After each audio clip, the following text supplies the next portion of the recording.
Kidney முறைகேட்டில் கைது செய்யப்பட்ட இடைத்தரகர் ஸ்டான்லி மோகனின் ஜாமீன் மனு தள்ளுபடி செய்யப்பட்டிருக்கிறது. விசாரணை ஆரம்ப கட்டத்தில் உள்ளதால் ஜாமீன் வழங்கக்கூடாது என்று காவல்துறை தரப்பில் தெரிவிக்கப்பட்ட நிலையில் மனுவை தள்ளுபடி செய்து உயர்நீதிமன்றம் உத்தரவு பிறப்பித்திருக்கிறது. விவரங்களோடு இணைந்திருக்கிறார் நம்முடைய செய்தியாளர் மதியழகன்.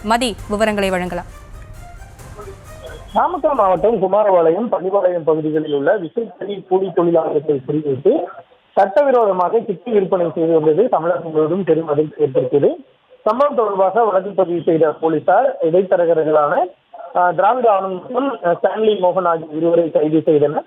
இந்நிலையில் இந்த வழக்கில் ஜாமீன் கோரி ஸ்டான்லி மோகன் சென்னை உயர்நீதிமன்றத்தில் மனு தாக்கல் செய்திருந்தார். அந்த மனுவில் சட்டவிரோத கிட்னி விற்பனையில் தமக்கு எந்த தொடர்பும் இல்லை என்றும் தான் நிரபராதி என்றும் கூறியுள்ளார். மேலும் தனது உடல்நிலை மற்றும் முதுமையை கருத்தில் கொண்டு ஜாமீன் வழங்க வேண்டும் எனவும், ஜாமீன் வழங்கினால் சாட்சிகளை கலைக்க மாட்டேன் எனவும் விசாரணைக்கு முழு ஒத்துழைப்பு அளிப்பதாகவும் மனுவில் கூறியிருந்தார்.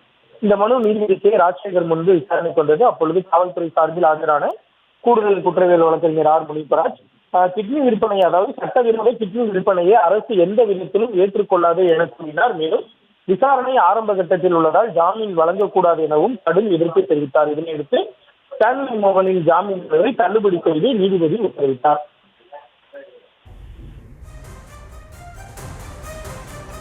விவரங்களுக்கு நன்றி மதியழகன்.